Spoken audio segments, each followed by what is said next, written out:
Hey, what's up? This is Markley. Great to see you from KAOS 89.3 FM in Olympia and Ruinous Media. This is Low Profile. I know it's been way too long, but we're back with a banger of a show for you today. I'm joined by my friend and recurring co-host Arrington de Dioniso, and we're speaking with a true Renaissance man, Dick Verdult, aka Dick El Demasiado. Dick was born in the Netherlands and mostly raised in Argentina in the 1960s, where he discovered cumbia music at a young age. He knew from an early age that he wanted to be an artist, and he made good on that goal. Since the 70s, he's worked in film, ceramics, multimedia installations, radio. He's written novels, hung countless art shows, and developed a particularly ugly form of poetry. But it wasn't until the late 90s that Dick began playing a subgenre of music he called cumbias lunáticas. Canta el gallo, canta la gallina, canta el gallego, libertad. Canta permanente o temporalmente, canta convencido, libertad.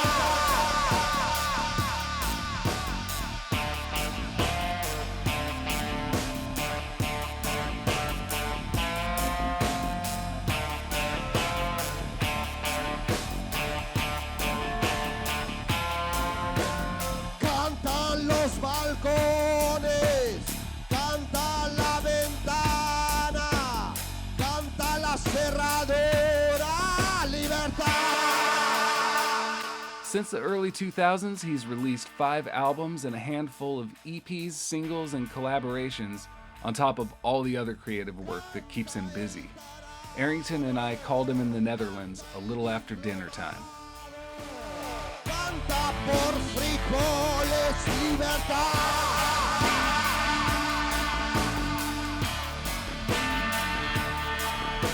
Mis rejas son más lindas que las tuyas. Dick Verdult, Dick Yeah. El Demasiado. Yes. Dick El Demasiado. Yes. Welcome to Low Profile. Thank you. I'm Markley. I'm here with my returning co-host, Arrington de Dioniso. Hey, everybody. Yes. And Dick, Yes. where in the world are you? I'm at the moment, I'm in Calanda, which is a village in Aragon in Spain. And it's the birth village of Luis Buñuel. And it's famous also for the drumming, which was the reason how I got here. On Eastern, they have like 3,000 people drumming. You know, not the big Brazilian kind of samba kind of thing, but hardcore disciplinary percussion, like really religious. And it's really nice. I like it. So I made a radio program about it. That was about 96, 97. And then we regularly came back, and now I've got a working space here too. And it's full of stuff, and my sound studio also, yeah.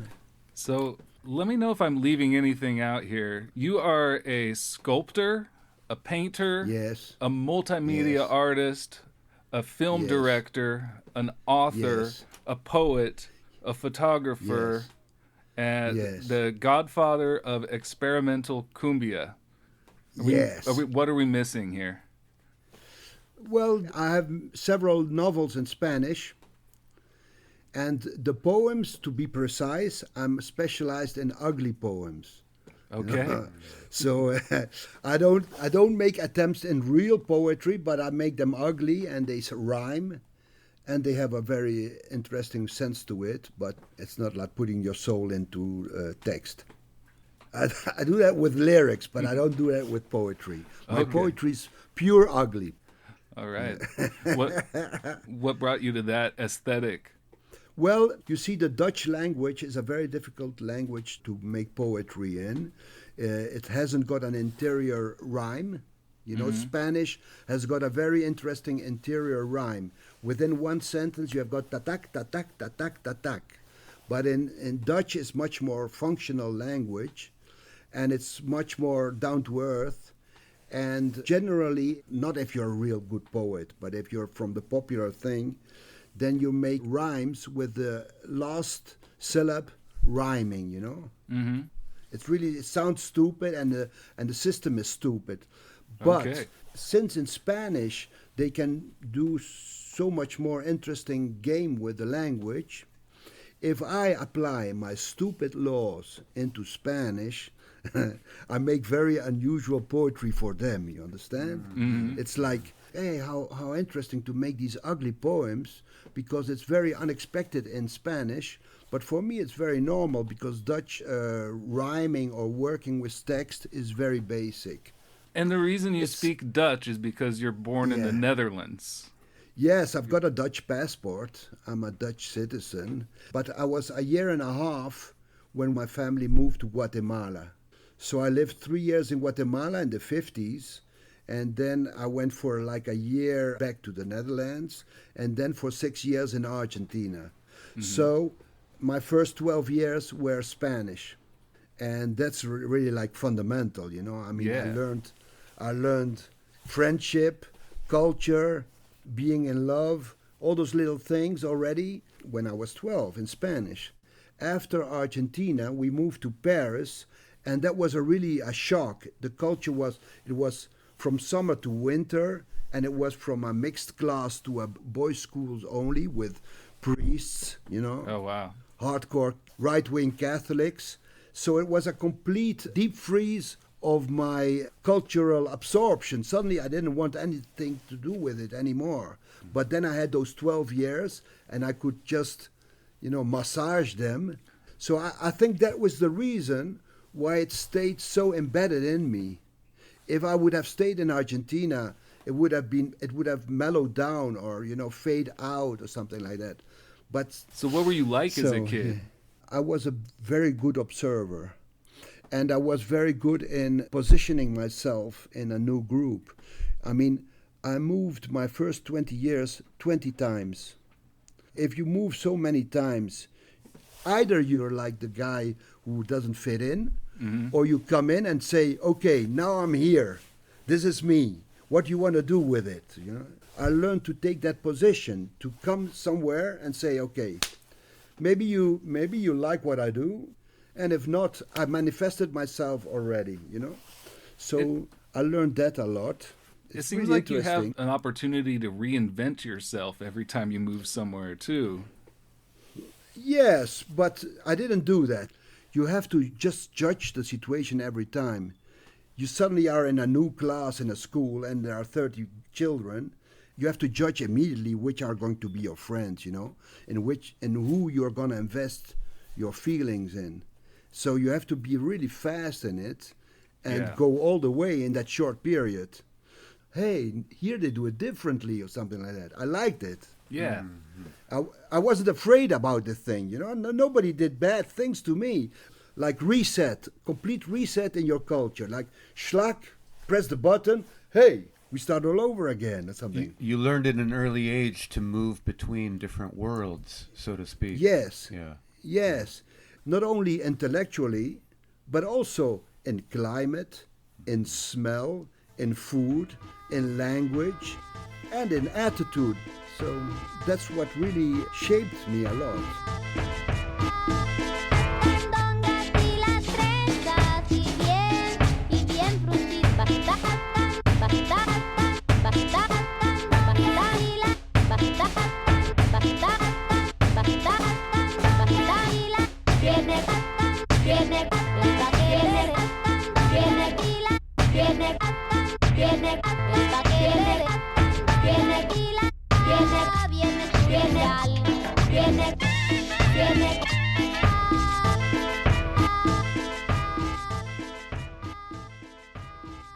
When did you first start messing with music instruments? You know, in Argentina, they've got a word called chanta. Chanta is the guy to fool you. As long as you just believe in it, he'll carry on with it. So I had this piano teacher who was just a chanta, you know.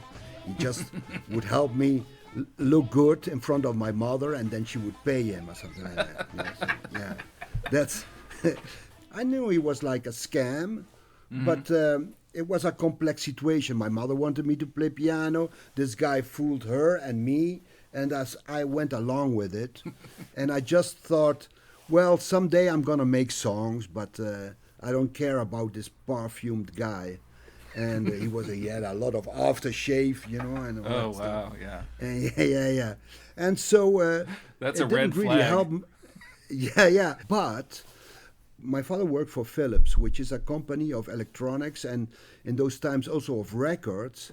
And so we traveled a lot, and he even traveled more. So at home we would have all kind of records, And on a Sunday morning, when they would have had their little party on Saturday evening, I would come down and get the records, put the records on, and I would listen to Mexican ballads, Guatemalan marimba music, Iraqi nightclub music, Egyptian nightclub music, Irish flutes, Nigerian calypsos, all that stuff at 6, 7, 8 years old, and enjoying it. So that was really a very strong musical absorption moment. And so this was really a musical schooling. And then later on, of course, you coquetteer with the idea of bands, but I could never get along very well with the democratic kind of diplomacy, Hey, that's a good idea. Sometimes you don't think it's a good idea, which has its beauty, but it's also a little bit, I don't know, I like some things and I don't like the other things, and I don't want to fake it. So then there's a kind of conflict situation in a band. Yeah. So, So you then I never had a band? No, never. No, never. A little bit, but nothing serious or nothing complex. And then I started to get onto digital stuff, in the 90s. Mm-hmm. And I discovered MIDI and that you could just fool around and get a result.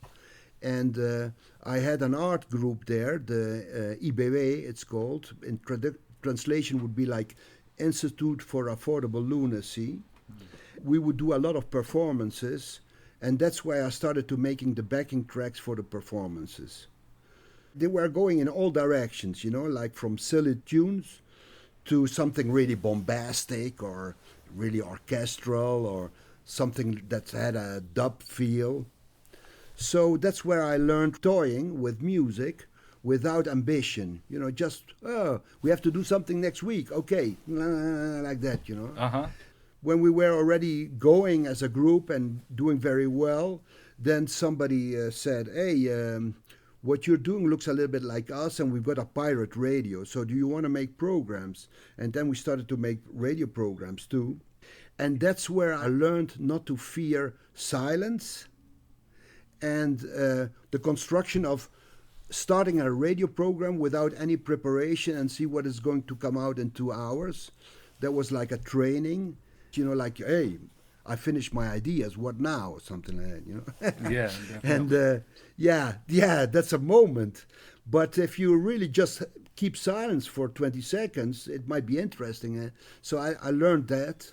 Then I felt comfortable with as much as toying with digital instruments as conceiving songs for a function, not being afraid of effects and trying out stuff, That's how I learned it in the 90s.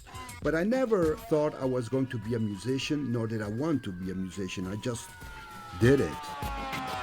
Si te gusta mi sonrisa, te la doy. Bam, bam. Si te gusta mi camisa, te la doy, te la doy. Si te gusta mi sombrero, te la doy. Bam, bam. Si te gusta mis pantalones, te lo doy, te lo doy. Si te gusta mi bragueta, te la doy. Bam, bam. Si te gustan los botones, te lo doy, te lo doy. Si te gustan mis calzones, te lo doy. Bam, bam.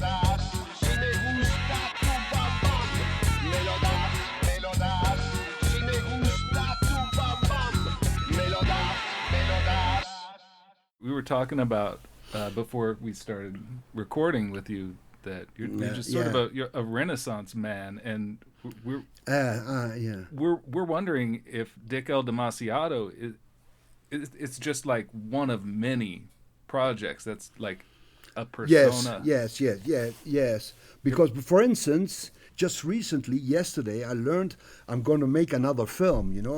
I've got the whole budget. Yesterday, I heard it, and I'm going to make a film. And I have made a big fiction film, but now I'm going to make a film about catch fighter. Catch like wrestling, but Mexican, lucha libre. With all these Mexican culture stuff. Yeah. Well, in 2009, I discovered there was a catch fighter that used my name, El Demasiado. Oh, wow. Yeah. And I thought it was a silly camp kind of art project, hey, let's do a catch fighter or something like that. But when I wrote him, it was a guy from the interior of Mexico. And he wrote me really like, oh, sorry, sir, I hope I haven't accommodated you, but et cetera, And I was really touched by it, of course. And then I met him in 2018 when they were showing the documentary of mine in Mexico. I asked him to be the Q&A guy. That's when I met him. That's really wonderful. Oh, wow. And suddenly I was in front of this catch fighter who was a big cylinder of power, You embrace somebody and he doesn't move, like it's like marble, And it was really beautiful, touching. And so a couple of years ago I thought, well, it's about time maybe to make a film with this, Two Demasiados. You know that demasiado means too much, or like too much, double too much. Double too much. That's incredible. so I started the project, and now I heard yesterday I can do it. I'm gonna film in Mexico, and I'm gonna go with him to Japan. Wow. Yeah.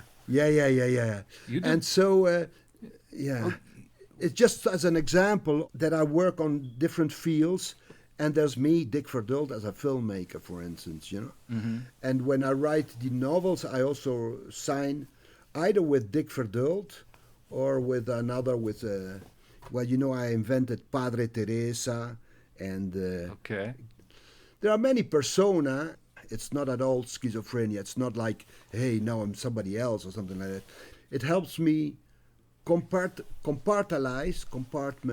Yeah. Strategies. Yeah, keep yourself organized. Yeah, I like the concept of strategies. Some art you make because you really want to do it now, like it really comes from within. And some other art you make because, hey, I'm gonna go, I'm aiming at this, and bam, you go for it, It's the other attitude. How do you divide your time? Because you've got painting, you've got film, you've got your writing. How can you focus on writing a novel when you want to record a song? How do you divide the time when you're working on your sculpture, your painting? Many things I do through invitation. Okay. So I can do all these things at the same time. No? That's not a problem. But since I have to choose, better choose when there's an invitation, Mm-hmm. So if they say, we're doing a big thing about enemies or something like that, and we thought maybe you want to participate, and then I make a big sculpture about Margaret Thatcher. And so, it's called Happy Thatcher Side, it's called. And so... is that the same Margaret Thatcher that you used her head as a barbecue? Yes. That was not lost on me. I saw that in the documentary. Oh, that's good. That was that had me rolling. Yeah. I like the documentary so much because it shows my way of thinking and my way of exploiting situations, like you think, hey, fuck it, this is good. And then, whap, you make a barbecue on the head of Thatcher, I mean... To be, just for the listener, the documentary is called Dick Verdult, It Is True But Not Here. Yes. Yes. So I have no problem with the balance between the things. My novels, mostly I write them in the airplane. Oh, okay. When I have to spend a whole night waiting for a plane that leaves at 6 o'clock in the morning or something, I decide to make at least one song or a track that I have to play live in the show that comes then, for instance, you know? Wow. So I make that in that night, I make a track for a show. Nice. And then in the plane, I've got this very small typewriter, and I just stick onto it and then go. So your travel bug never went away. Moved 20 times in your youth and you can't stay still. Yeah, well then when I was in the Netherlands, I was pretty stable because I'm married. I've got 3 children. I mean, we're really happy together and everything. And that's when I started this Institute for Affordable Lunacy in the Netherlands. But then when I was like 40, 45 or something, it started itching in me that I wanted to have something to do with the Spanish culture, with the Latin American culture.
Would you like to hear more of this show?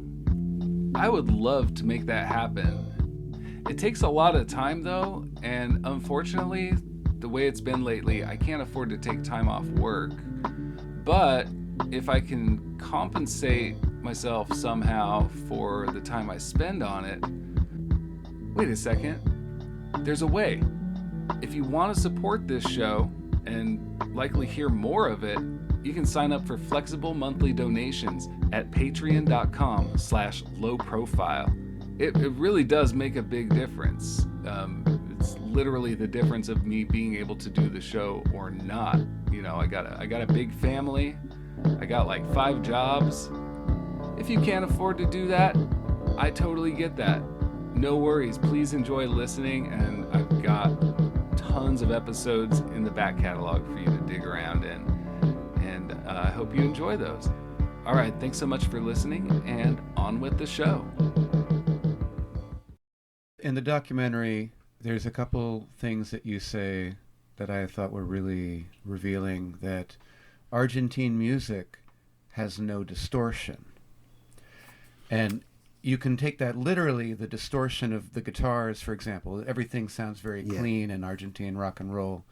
But also, distortion also means kind of like taking a source and kind of blowing it up, magnifying it, exaggerating it. Yes. And I wonder if you could talk a little bit about that and how that concept kind of translates from music also to your visual media. Well, the point with distortion is that it's like the opposite of subtle, you know? Mm-hmm. Now, if you're very subtle, good. If you're more subtle, maybe better. But if you're very subtle, there's nothing left. Nothing happens. I mean, it's the opposite of doing something. And distortion is the other way around. It's really manifest and going out no matter how it turns out. Although distortion is seen as like the ugly color in the box or something like that. But it's really a very vital element in the development and the transformation and the enrichment of culture. And of course, distortion is also a game of power, because you're meant to read and write the things without distortion. You're meant to receive the messages without distortion, and you're meant to answer without distortion. But if you distort, you're negating this kind of language or rule, which I think is very interesting too. Peruvian rock and roll is like really manic, really crazy, like Los Psychos and that kind of thing. It's really like just like Argentina is more like a rabbit and Peru is a mosquito or something like that. I travel a lot through all these countries and to see how all these different cultures, and they all speak Spanish. I mean, they've got a part the original roots and the Spanish roots, but they all have interpreted and taken it to another direction. That's really nice. That's really beautiful. Right. Your lyrics are kind of open-ended and ambiguous at times. Yeah. My lyrics Some of them are very political as well. Yes. I've got some very nasty, harsh ones. And but I like to, in the whole, I like to, it's like having an art show, for instance.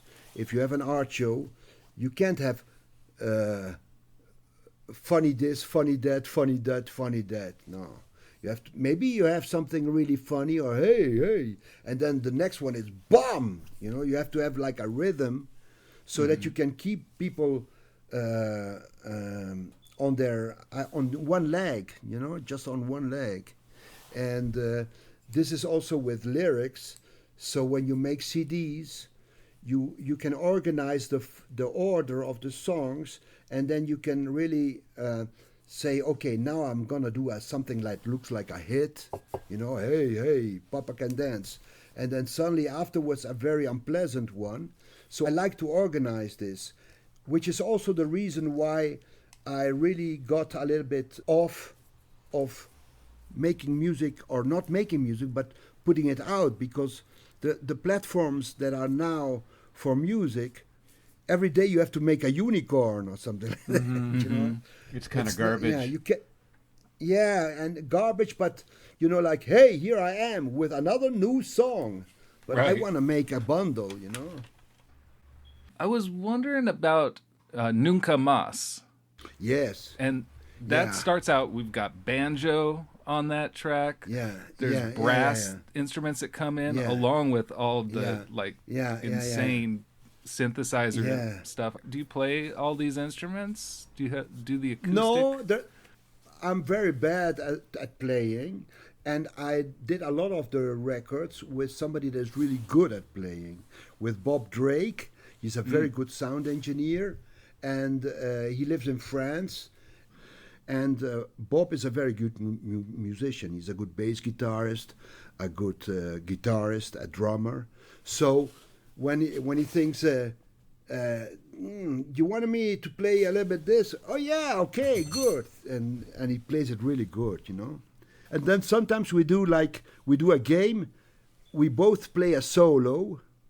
He plays it very well, you know, like really a guitarist. And then I say, put some distortion on it, please. And he looks to some sound effects. And then I also make a track of solo guitar. And then we find the blend in of it, which makes it completely, what the fuck is this, or something. Great. And that's what you hear a lot in the songs when they're instrumental. You think you're listening at, you know, like a sheep, and suddenly comes a wolf in or something like that, you know, sonorically, you know. Yeah. So that's the method with him. And Nunca Más, I'll tell you, I listen very little to my own music. I haven't heard that song that you like so much for at least 10 years, 15 years. No me lo creo porque es verdad.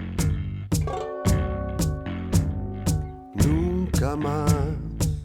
Me dices permanente nunca más, ni nunca menos, y no queda más que poco, y en total es así, pues nada.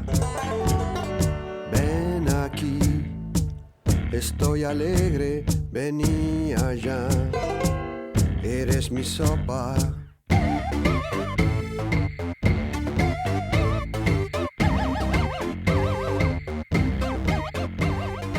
Nunca nunca más y nunca menos. That's how it starts. And I but I on purpose didn't go and listen it again, you know.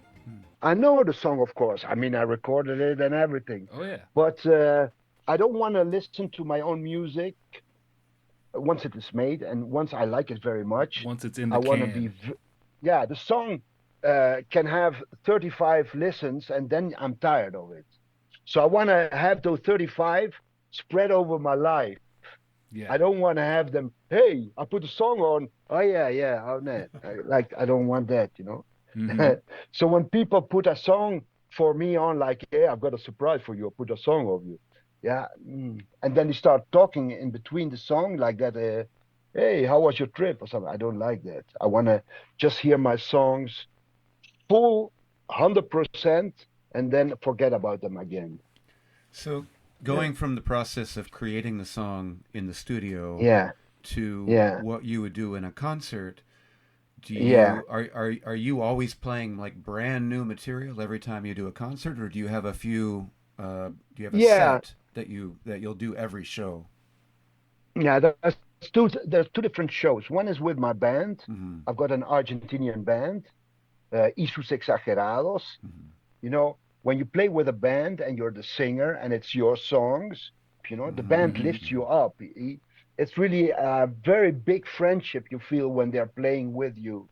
So I grow with it, you know, like that, you know.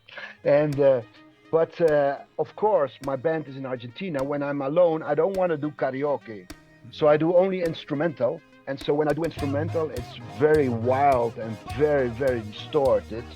But having a band and playing my songs, I discovered how wonderful it was communicating with the audience, you know, which is a different thing.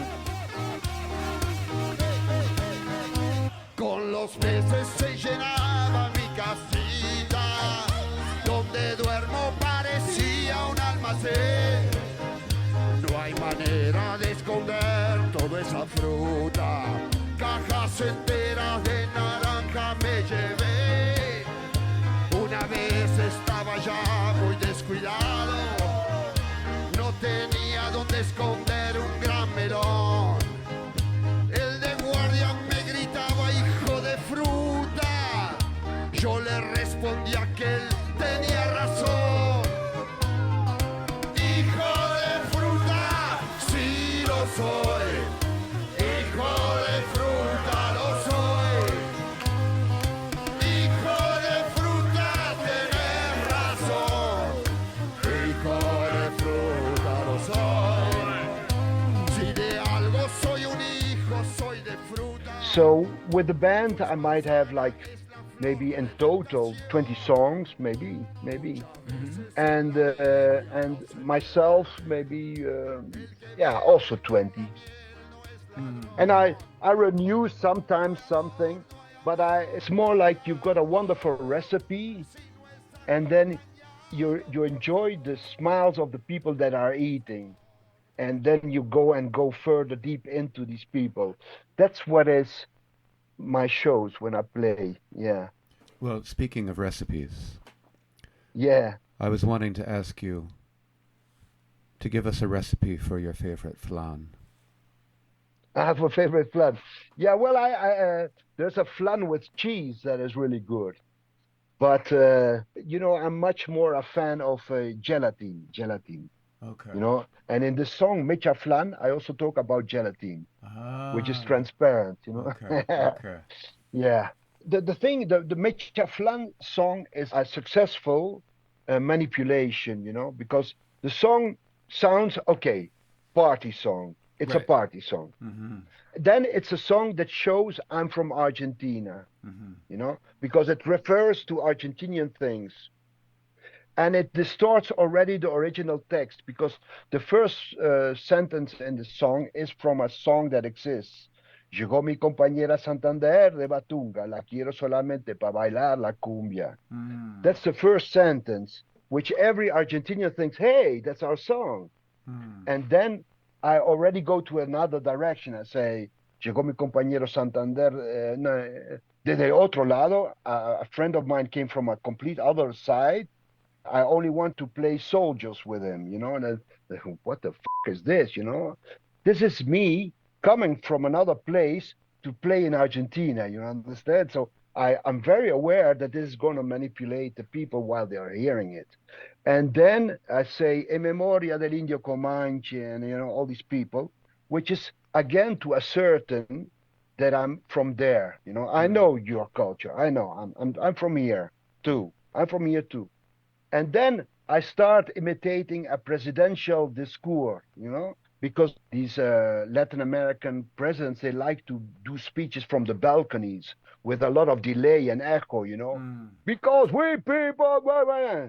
So I introduce suddenly this demagogic speech, and I try to categorize people into Muslims, Jews, or Catholics, and then I say they're not one of those, they're flans, that's really like completely, tabula rasa, you know what tabula rasa is? The blank it's slate. An Indonesian, blank slate, like, bomb! Yeah. So this is all in that song. And I like it very much because people, hey, la la la la la la la la la, but it's a real process that is taking place in 3 minutes. Yeah. Yeah, I like it very much. Yeah, It's a masterpiece.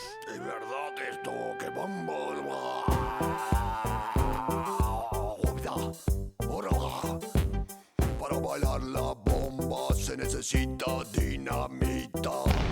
Para bailar la bomba se necesita dinamita. Para bailar la bomba, la bomba, la bomba.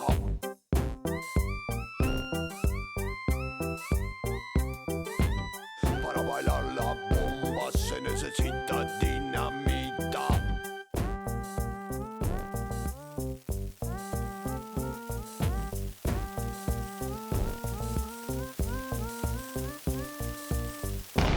¡Qué alegría! Escuchemos a este tipo, el que va a cantar ahora. Llegó mi compañera Santander de Batunga, la quiero solamente para bailar la cumbia. Llegó mi compañero desde el otro lado, lo quiero solamente para jugar soldado. Sí. No quiero yo besarlo, no quiero pellizcarlo, lo quiero solamente para jugar soldado.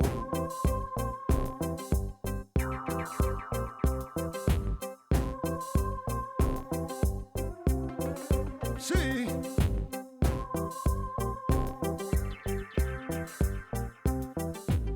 Para bailar la bomba se necesita dinamita. Sí. Para bailar la bomba se necesita dinamita. Para bailar la bomba se necesita dinamita. Tenés razón. Para bailar la bomba se necesita dinamita. Para bailar la bomba se necesita dinamita.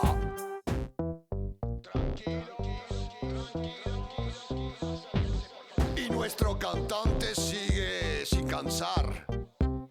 En memoria al indio Comanche y al cómico Pepe Biondi, al viejo Caradagian. No eran cristianos, no eran judíos, no eran musulmanes, eran unos flanes.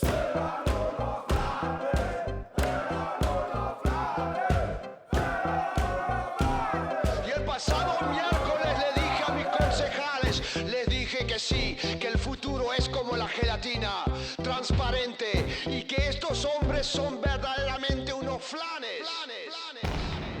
And I think it's probably the first song of yours I ever heard. The first song. Probably when we were on tour. When we were on tour, you played it all the time. You found it on a compilation, or how did you? We had the first album in the band. Yeah. Oh, yeah. Did that song do pretty well internationally?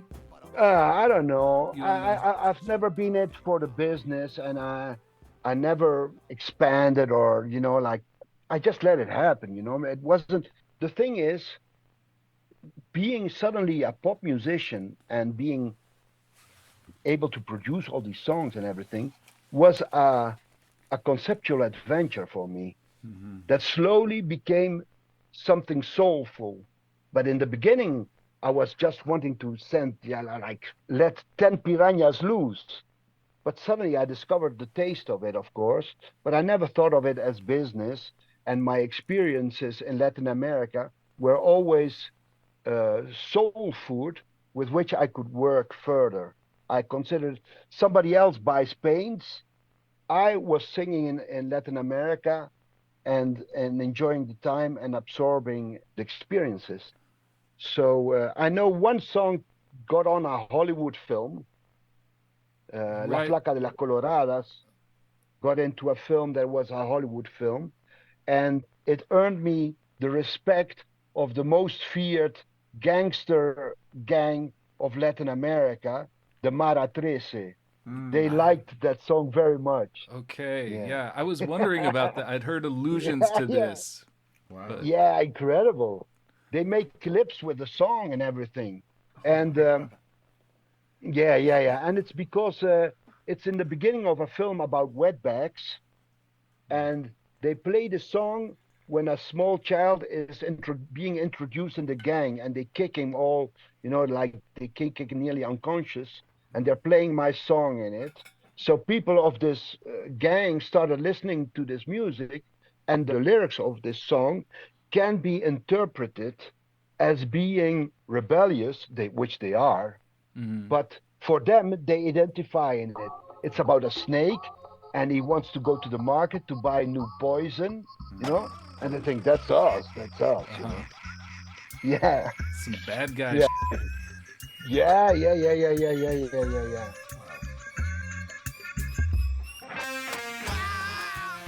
If you're joining us late, I'm Markley Morrison, and this is Low Profile. Today, my co-host Arrington de Dioniso and I are speaking with Dick Verdult, better known as Dick El Demasiado. Dick immigrated from the Netherlands to Argentina as a young child, where he fell in love with cumbia music. Today, he classifies his music as celulitis popular, which he'll be explaining in a minute or so.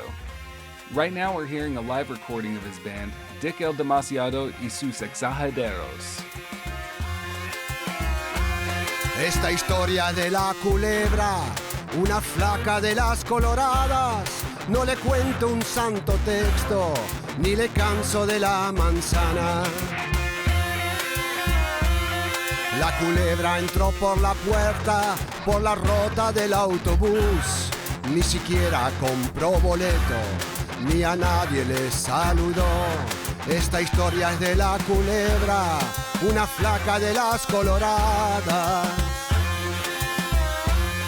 Pues aquí culebra flaca, la que come un picaflor. Pues aquí culebra colorada, la que va matando lo mejor. Y el hombre que lo manejaba, el de profesión chofer, a culebra le preguntaba si boleto traía, si boleto podía ver. You're a provocative artist. You've been pushing buttons since, what, yes, the 70s? Even your short films and things like that, testing people's limits. Yes, and then of course the thing is, I had a very easy position because I was in the Netherlands, which was a very progressive country with a very progressive culture and with many possibilities. So I thought, well, let's see how far the boundaries of this culture can go. So that's why I went and pushed further and further, because also like Institute of Affordable Lunacy, in the Dutch culture, they are very tolerant as long as it doesn't cost money, And so if it's affordable, then you can be tolerant or something. If it's unaffordable, then better not. So that's why it was called Affordable Lunacy, And I was just testing the grounds and seeing how far you could get, And I got pretty far, and then suddenly this happened. I became a pop star with cumbia music, and I just when I came in Argentina and I noticed that it had such an impact, And Argentina was in a very poor place at that moment. They had had the bankruptcy of 2002, and I came in 2003. So this was the moment where their pride had completely gone. And so me coming from outside, being blonde, the blonde guy singing cumbia, and they were always despising this cumbia, was a complete cultural shock, Huh? Somebody from Europe making cumbia? What the fuck are we, man? So when I noticed this irreverency, I thought, well, this is my task. I have to take it further. Understand? I have to push in much deeper. So I did. That's what I did. I enjoyed it very much.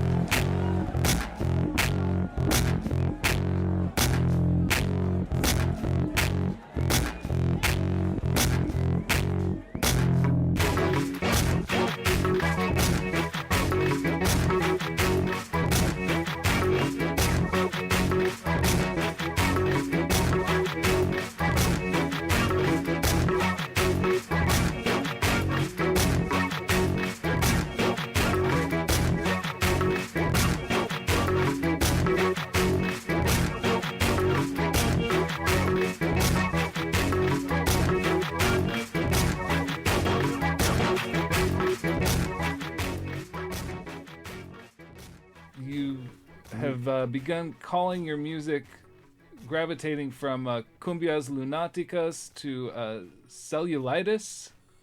Yes. Yeah, cellulitis popular. Yes, because of course my approach is towards cumbia. But there are very little laws of the cumbia that I really apply. I maintained this rhythm because I thought it was really good to do. But like as Daniel Johnson say, walking the cow or something like that. You pull an animal, and I don't want to pull this dinosaur of the cumbia when I'm doing completely other kind of stuff. Mm-hmm. And so the thing with cellulitis is it's human, and it shakes, and it's perceived as ugly. Mm-hmm. So I thought it was a very good name for the music I was going to make, cellulitis. So I've got a vinyl, it's called Cellulitis Popular, and another Cellulitis Illuminati. Yes. And that reflects what you're doing in a live setting mostly, when you're alone? Yes. Yeah, when I'm alone, the process is a little bit like hypnotizing and inciting dance. There's a dance which is beautiful, that is when people dance with each other. But in my case, they are dancing with me. We are dancing all together like one big thing. I like that very much.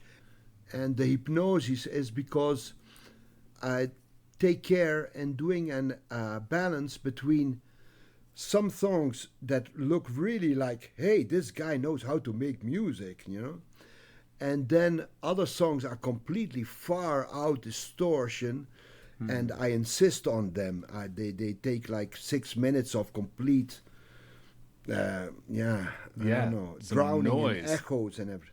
Yeah, noise, yes. Mm-hmm. But noise, always the noise with a dance push. Of course, me being my age, I'm 70 now, and I've got a skeleton shirt, which makes it completely pathetic, and that's really beautiful because there's no judgment on me anymore. I mean, when you're 70, you can do whatever the hell you want, right? It's exactly what I'm doing. Yes, exactly what I'm doing. Yeah. And I'm really proud of this.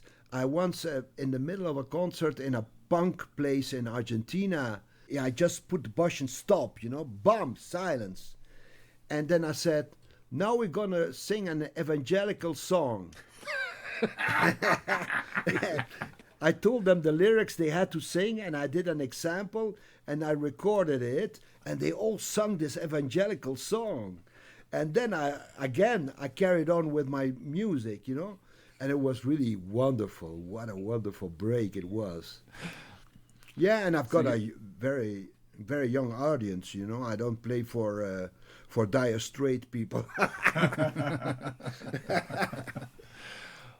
Well, Dick, I think we're going to wrap up soon, but you sent me some music that hasn't been released yet, so this is a kind of exclusive. This is a... Mucha herramienta, it's called.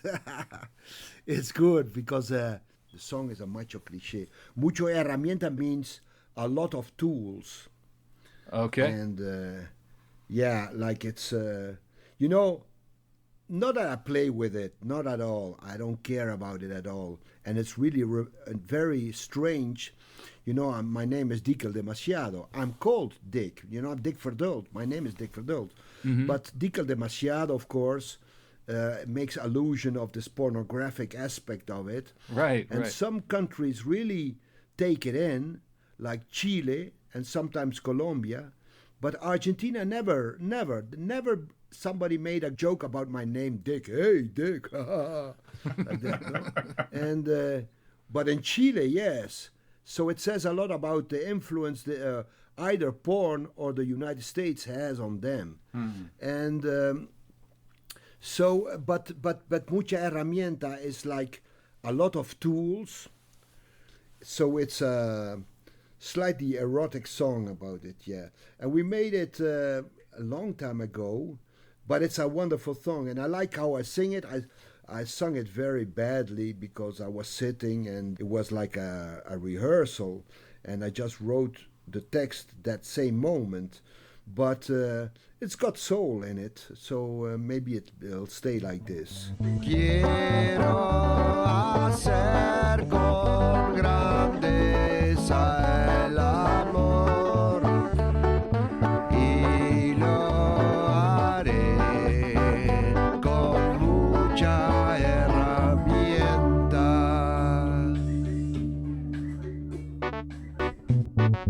Gasolina, movimiento, energía a través del pantalón. Golondrina, comadreja, gato montés a través del pantalón. Vitaminas y sudor, calentura a través del pantalón. A través del pantalón. Gas es lo que no falta, buenas ollas hay también.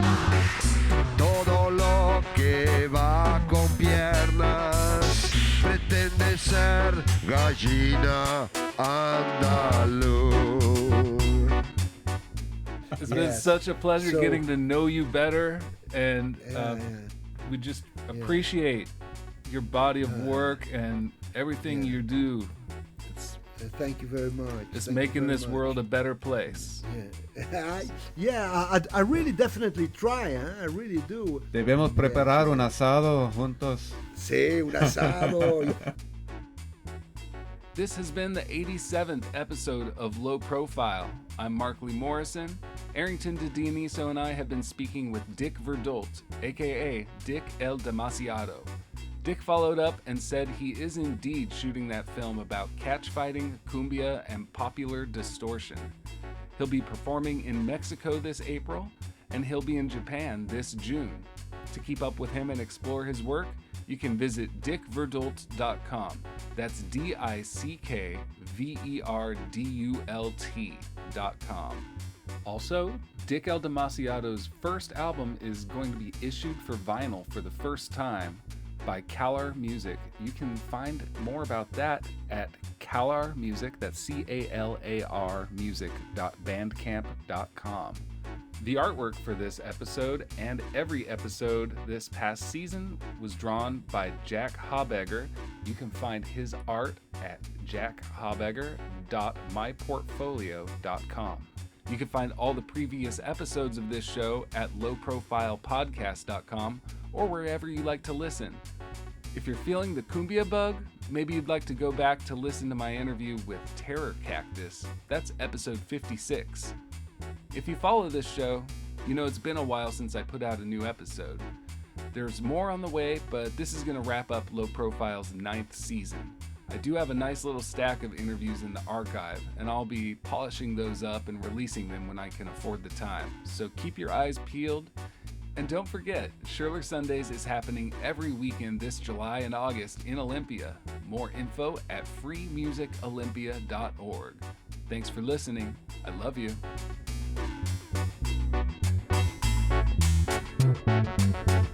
Miren que el amigo del hombre se perfuma con orina de otro y el olor de las ruedas de coche hasta queriendo no se pueden aguantar.